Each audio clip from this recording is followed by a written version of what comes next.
इतनी मस्त डेकोरेशन करूंगी, इतनी मस्त डेकोरेशन करूंगी कि आप लोग भी देखना। दन दना दन दन दना दन गोल। वाह यार, ये केक मैंने बनाया, मुझे यकीन नहीं। हेलो मेरे प्यारे से दोस्तों, कैसे हो आप सब? स्वेक्षा वन मैजिक की किचन में आज बनने वाला है फुटबॉल केक। तो चलो स्टार्ट करते हैं। उसके लिए सबसे पहले हमें क्या चाहिए होगा? ऑब्वियसली 180 ग्राम चॉकलेट प्रीमिक्स लेके मैंने ये हाफ केजी का स्पॉन्ज रेडी किया है। 180 gram chocolate premix, 15 grams oil, non fragrant oils जिसमें बिल्कुल खुशबू ना हो। आप चाहो तो बटर भी ले सकते हो। और फिर हमें लेना है 90 ग्राम पानी और बीटर से फर्स्ट स्पीड पे अच्छे से बीट कर लेना है, जिससे ये फ्लफी और बहुत ज़्यादा स्पॉन्जी बनेगा। तो चलो स्टार्ट करते हैं।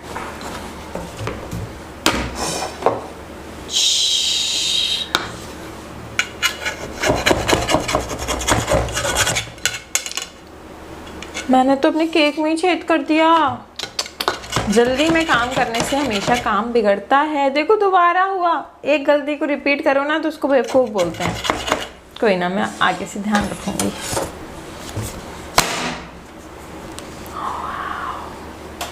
मुझे ना इसका बटर पेपर रिमूव करने में बड़ा मज़ा आता है। चलो करते हैं। वंडरफुल, बहुत ज़मी। ये बिल्कुल फ्रेशली बेक्ड है। ये मैंने मुश्किल से ये 2 या 3 घंटे पहले बेक किया है। बहुत ज़्यादा सॉफ्ट है, तो बहुत ज़्यादा केयरफुली हमें इसे कट करना पड़ेगा, क्योंकि जो सॉफ्ट स्पॉन्ज होता है वो टूटना क्या, वो बिल्कुल मतलब मैं क्या ही बताऊँ, बहुत ज़्यादा नाजुक होता है। एक भी स्टेप मिस मत करना, क्योंकि ये नॉर्मल केक नहीं बन रहा है आज हमारी किचन में। आज का केक है फुटबॉल केक। तो मैंने उसमें क्या क्या स्टेप यूज़ किए हैं उसको फुटबॉल जैसा बनाने के लिए, या उसको फुटबॉल जैसी शेप या डिज़ाइन देने के लिए, ये देखना भी तो ज़रूरी है ना। तो देखो मैं क्या क्या ट्रिक अपनाती हूँ। जैसा केक मैं बनाने जा रही हूँ वैसा मैंने बहुत सर्च किया, ना मुझे यूट्यूब पे मिला ना इंस्टाग्राम पे। तो बस अब अपना स्वेक्षा वन मैजिक वाला दिमाग लगा के शुरू करते हैं। देखा कितना सॉफ्ट है, जैसे एक एक रवा खिलकर आता है ना, उस तरीके से हमारी ब्रेड बिखर के चूर चूर हो रही है। तो अब सबसे इम्पॉर्टेंट स्टेप की सबसे पहले तो ये देख लें कि जो केक है, जो स्पॉन्ज हमने रखा है वो हमारे केक बोर्ड के बीचों बीच होना चाहिए। अगर आप टेढ़ा प्लेस कर दोगे ना तो फिर उठाने के बाद टूटने के चांसेस रहते हैं। तो कोशिश करो कि पहले से ही उसको ठीक जगह पे एस्टेब्लिश कर दो। और सबसे ज़्यादा इम्पॉर्टेंट स्टेप, कभी भी अपने केक स्पॉन्ज को मॉइस्ट करना मत भूलना। मुझे बार बार ऐसा डर लग रहा है कि ऐसा ना हो कि मेरी आवाज़ ही ना रिकॉर्ड हो रही हो, पहले जैसा कांड हो जाए। जैसा कि आपने मेरी पहले वाली वीडियो में देखा होगा कि मैं इतना रोई थी। उसमें रोते हुए वीडियो में नहीं दिखाया गया, लेकिन मैं बहुत रोई थी जस्ट बिकॉज मैंने कम से कम 2 या 3 मिनट की वीडियो रिकॉर्ड कर ली, और बोल बोल के, जैसे मेरा निर्जला व्रत था। और सबसे बुरी बात क्या थी कि कुछ भी रिकॉर्ड नहीं हुआ। लेकिन इस बार मैं डबल चेक करके बैठी हूँ कि सब कुछ रिकॉर्ड हो रहा है, पर फिर भी मन में डर बना हुआ है कि ऐसा ना हो कि रिकॉर्ड हो ही ना। अब हम इसको मॉइस्ट कर लेते हैं। और हाँ, मैं अपने केक्स को बिल्कुल भी शुगर सिरप से मॉइस्ट नहीं करती हूँ। बहुत सारे लोग ये बोलते हैं कि शुगर सिरप से मॉइस्ट करना चाहिए, लेकिन मेरा ऐसा मानना है कि उससे केक बहुत ज़्यादा मीठा हो जाता है, जो सबको पसंद नहीं आता है। आजकल लोग हेल्थ कॉन्शियस हो रहे हैं, तो उनको कम मीठा ही पसंद है। बहुत ज़्यादा अगर आपके कस्टमर ये बोले या आपके घर वालों को मीठा ज़्यादा खाना पसंद हो, तभी मीठा पानी ऐड कीजिएगा। अदरवाइज इससे क्या होता है कि हमारा जो ब्रेड है ना, वो भी थोड़ा हार्ड हो जाता है। तो मैं देखो अभी सादा पानी यूज़ कर रही हूँ। अगर आप थोड़ा और फ्लेवर देना चाहते हो तो आप जिस भी क्रश का, ये जिस भी फ्लेवर का आप केक बना रहे हो, उसका थोड़ा सा क्रश उस पानी में ऐड करके फिर उसको मॉइस्ट करो। देखो मैं आपको करके दिखा देती हूँ। जैसे मैं स्ट्रॉबेरी क्रश इसमें डालूँगी, मैं ब्लैक फॉरेस्ट वाला वो बनाने जा रही हूँ। आपको पता है जो मैंने क्रिकेट थीम केक बनाया था, उसको किसी ने ख़रीदा तो नहीं, वो मैंने विराट कोहली के लिए स्पेशली बस अपने मन से बनाया था, कि जिससे एक ट्यूटोरियल भी हो जाएगा आप लोगों के लिए, मुझे भी कुछ नया सीखने को मिलेगा। और मैं जिनकी विराट कोहली की जिसकी सबसे बड़ी फ़ैन मैं हूँ, तो एक केक तो बनाना बनता है यार। तो इसलिए मैंने वो केक बनाया था। अब जो जैसा कि कोई कस्टमर तो था नहीं, तो मुझे उस केक को किसी अपने फ्रेंड को ही खिलाना था। तो मेरे हस्बैंड के फ्रेंड ने वो केक खाया था, उन्हें इतना ज़्यादा पसंद आया कि ये हाफ केजी केक का ऑर्डर उन्होंने ही दिया है। उनका कहना था कि मुझे सेम इसी टेस्ट का, इसी फ्लेवर का केक चाहिए, और मतलब 2 दिन बाद ही चाहिए। तो परसों मैंने वो वीडियो अपलोड की थी, आज मैं एक और वीडियो बना रही हूँ जिससे कि वो हाफ केजी केक उन तक जा सके। वो मैंने ब्लैक फॉरेस्ट फ्लेवर का बनाया था, इसलिए मैं इसमें स्ट्रॉबेरी क्रश ऐड कर रही हूँ। और बस हाँ, तो बातें इतनी ज़्यादा हो जाती हैं कि मेन काम तक मैं आ ही नहीं पाती। तो मैंने इसको स्ट्रॉबेरी वाले पानी से अच्छे से मॉइस्ट किया है। मॉइस्ट करने से क्या होगा कि हमारा जो स्पॉन्ज है, जो केक है, बहुत ज़्यादा फ्रेश, मतलब फ्रेश तो देखो है ही, बहुत ज़्यादा मॉइस्चर उसमें लॉक रहेगा ना, तो वो सॉफ्ट लगेगा। अगर आप पानी डालना भूल जाते हो या कम डालते हो तो वो मज़ा नहीं आएगा, क्योंकि ब्रेड हार्ड लगेगी और केक सूखा सूखा लगेगा। ये मैंने क्रीम विप करके ऑलरेडी रखी हुई है, मेरे पास टाइम कम है, तो मैं ऐसे ही विदाउट पाइपिंग बैग के इसको कर रही हूँ। पाइपिंग बैग से अगर आप बिगिनर हो ना, तो पाइपिंग बैग मैं क्रीम भर के ही इसको, देखो सबसे बड़ी गलती जो मैं अभी करने जा रही थी, जिससे मेरा एक केक पहले भी पलट चुका है, फिर भी मैं वो गलती कर रही हूँ। कुछ ऐसा लगाना बहुत ज़रूरी होता है जिससे हमारा केक टर्न टेबल पर स्टेबल रहे। बस अब ये कहीं नहीं हिलने वाला, और अगर अभी भी हिल रहा हो ना, तो बस इसमें थोड़ा सा पानी डाल लो जिससे ये यहीं जम जाएगा। ये मैंने कहीं टिप्स एंड ट्रिक्स नहीं देखे, ये मेरे एक्सपीरियंस से बनाई हुई ट्रिक है, जो आप लोगों को हेल्प मिलेगी इसकी वजह से। चलो अब ज़्यादा बात नहीं करते हैं ना, काम पे ध्यान देते हैं। पाइपिंग बैग से जब हम लगाते हैं ना, तो उसका एक बेनिफिट सबसे ज़्यादा क्या होता है कि वो पूरी जगह पे इवनली फैलते हैं। तो जब हम लेयर्स कट करते हैं ना, तो जैसे ब्लैक और वाइट, ब्लैक वाइट बहुत इवनली, मतलब प्रॉपर लेयर्स उसकी शो होती हैं, जिसकी वजह से वो सुंदर दिखता है। और कहीं पर ज़्यादा क्रीम कम क्रीम, इसके जो है ना वो झंझट खत्म हो जाता है। इसलिए हमें पाइपिंग बैग से ही लगाने की कोशिश करनी चाहिए, लेकिन अभी मेरे पास टाइम कम है तो मैं ऐसे ही लगा देती हूँ। इसकी मैंने 3 लेयर्स कट किए हैं, तो एक मैं स्ट्रॉबेरी क्रश फिल करूँगी और दूसरे में white black choco chips with Hershey's syrup. Yum. Over तो नहीं हो गया? मैं ये सारी नौटंकियाँ सिर्फ इसीलिए करती हूँ जिससे आप मस्ती में केक सीख सको। देखो केक सिखाने वाले तो बहुत हैं, लेकिन हंसाने वाला कोई नहीं है ना, तो बस मुझे हंसाना है आप लोगों को, इसलिए मैं ये फालतू की नौटंकियाँ करती हूँ। बहुत सारे लोग मुझसे कमेंट्स में बोलते हैं कि आप हमेशा इतने चटक मटक के ही बोलती हो, या आप हमेशा इतना इतरा कर ही बोलती हो। तो मैं तो उन्हें कॉमनली बोल देती हूँ, हाँ मैं ऐसे ही बोलती हूँ। बहुत से लोगों को मैं ऐसी ही अच्छी लगती हूँ, बहुत से लोगों को नहीं भी अच्छी लगती, क्योंकि एक ही तरीके के लोग नहीं होते ना दुनिया में, बहुत सारे तरह के लोग हैं। तो आप मुझे कमेंट में बताओ कि मैं आपको कैसी लगती हूँ, इतरा कर बोलने वाली या नॉर्मल रहने वाली।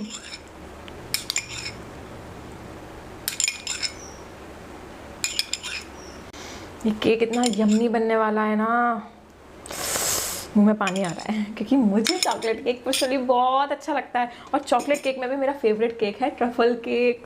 जब भी कभी मैं ट्रफल केक बनाती हूँ ना, सच में मुंह में पानी आने लगता है। वो इतना ज़्यादा टेम्पटिंग होता है, इतना ज़्यादा मुंह में पानी ला देने वाला होता है, मैं क्या बताऊँ।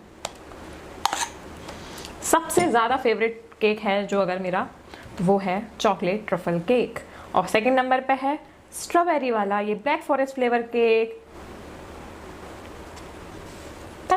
आप लोगों ने एक चीज़ नोटिस की होगी, मैं अपने हर केक में बताती हूँ कि ये जो हम ऊपर वाली लेयर है उसको मैं उल्टा करके हर केक पे लगाती थी, लेकिन मैंने इसमें नहीं लगाया है। पूछो क्यों?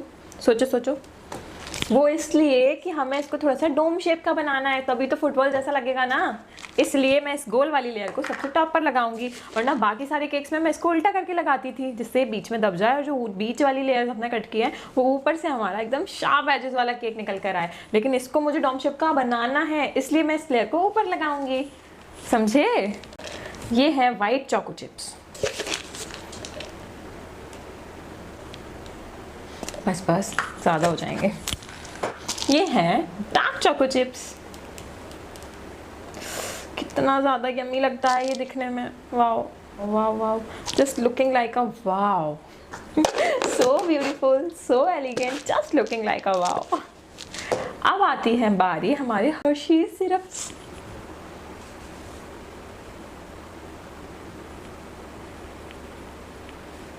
वाओ, अब आई बारी हमारी टॉप लेयर की। मुझे लगता है कि मुझे इसे उल्टा करके शुगर सिरप से मॉइस्ट कर लेना चाहिए, क्योंकि देखो ऊपर तो ऐसी लेयर है, इसके अंदर तो पानी जाने वाला है नहीं, लेकिन इसके अंदर तो जा सकता है ना।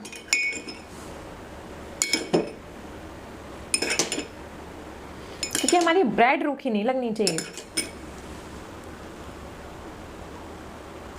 परफेक्ट।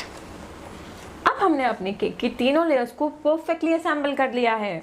अब करना क्या है आप लोग बताओ। मेरी इतनी सारी वीडियोस देखते हो तो ना तो जान ही गए होंगे कि अब क्रम कोटिंग करनी है।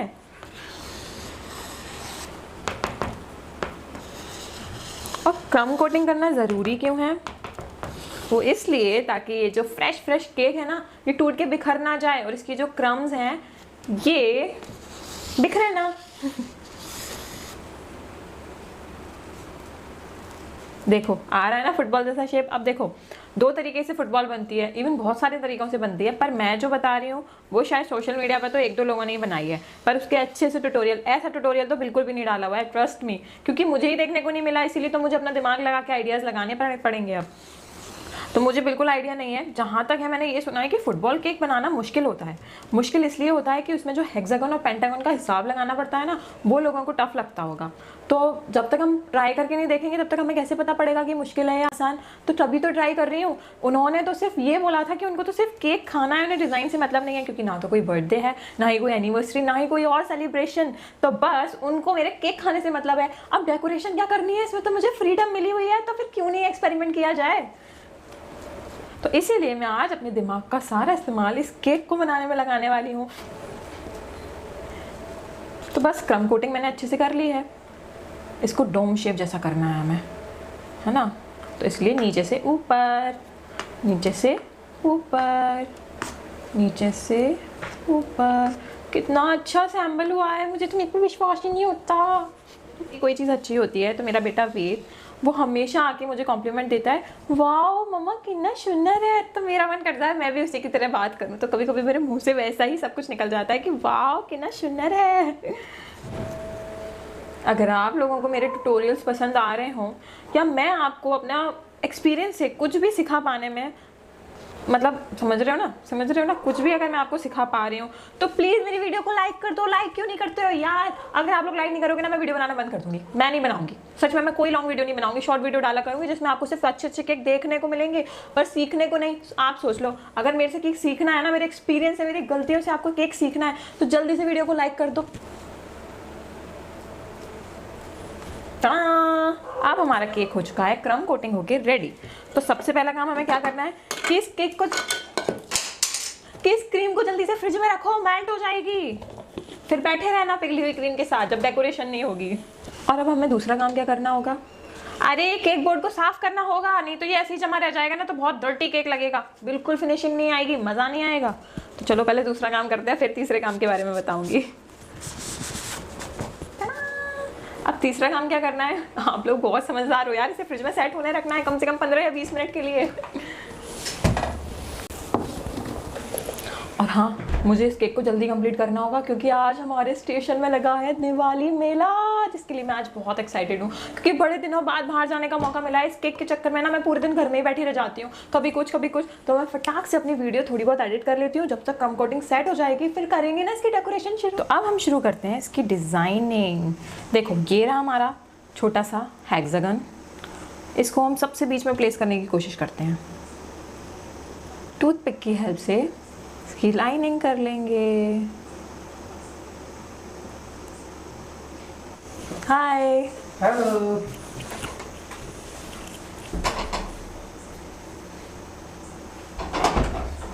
ये रहा हमारा पेंटागन, जिसकी हेल्प से हम बाकी की आउटलाइनिंग करेंगे। तो इसका मैंने ब्लूप्रिंट तैयार कर लिया है। बहुत मेहनत लगी, बहुत दिमाग लगा, कुछ समझ नहीं आया, पर फिर भी चलो तैयार तो हो गया। अब देखते हैं कि जब हम इसकी पूरी डेकोरेशन कर देंगे, इसमें क्रीम लगा देंगे, तो फिर इसका फाइनल लुक कैसा लगता है।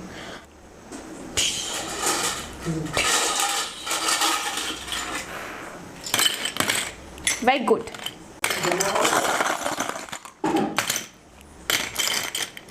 क्रीम फौजी साहब, स्किन वाइट वाली देना पहले।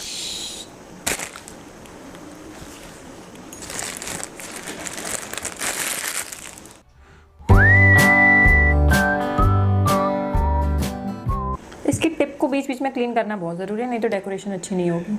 हाथ में दर्द हो जाता है। अब हम इस पे भी वाइट नोजल से वाइट वाला कलर करना है, क्योंकि बीच में हमें ब्लैक करना है। इधर भी जो पेंटागन बनाया था यहाँ भी हमें ब्लैक करना है, तो यहाँ भी वाइट वाला नोजल का काम कंप्लीट कर लेते हैं। फिर हम अपना नोजल चेंज कर लेंगे, सॉरी क्रीम चेंज कर लेंगे, नोजल सेम रहेगा। ग्रे कलर बनाए, इतना सारा ब्लैक डाला जब भी होना तो चाहिए था जी, लेकिन ब्लैक कैसे लाऊं, हो ही नहीं रहा। बहुत सारे ड्रॉप डाले फिर हाथ में छूटेगा ना, फिर समझ रहे हो ना।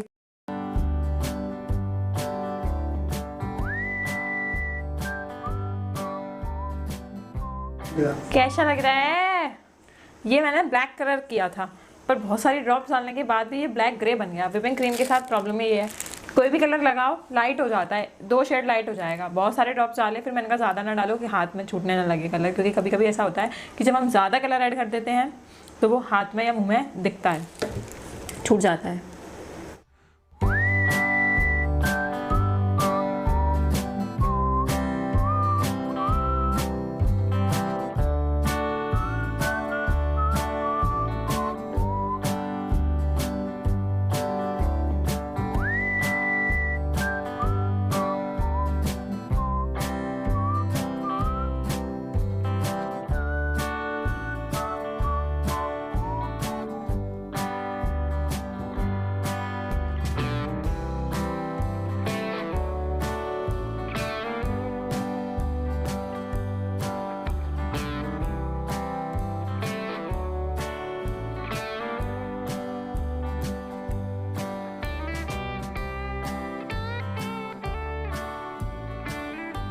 दन दना दन दन दना दन गोल। वाह यार, ये केक मैंने बनाया, मुझे यकीन नहीं हो रहा, बहुत सुंदर बना है। मेरा तो मन कर रहा है बाहर जाके फुटबॉल खेलना शुरू कर दूं, पर मुझे तो आता ही नहीं है। पर ये बहुत अच्छा बना है, इतना तो मैंने बिल्कुल एक्सपेक्ट नहीं किया था। आप लोगों ने देखा है कि इसके लिए कितनी मेहनत लगी है, पर अब इसको बनाने के बाद ये कॉन्फिडेंस जरूर आ गया है कि अब तो फुटबॉल केक बनाना कोई बड़ी बात नहीं है, बहुत आसानी से बन सकता है। और अब तो फुटबॉल क्या, वॉलीबॉल, बास्केटबॉल, कोई सी भी बॉल हो मैं बनाकर दिखा दूंगी आराम से। स्वेक्षा धवन मैजिक की किचन में कुछ भी हो सकता है। आपको अच्छा लगा हो ना, जल्दी से वीडियो को लाइक कर दो और कमेंट जरूर करना। कुछ भी पूछना हो आराम से कमेंट करो। बाय।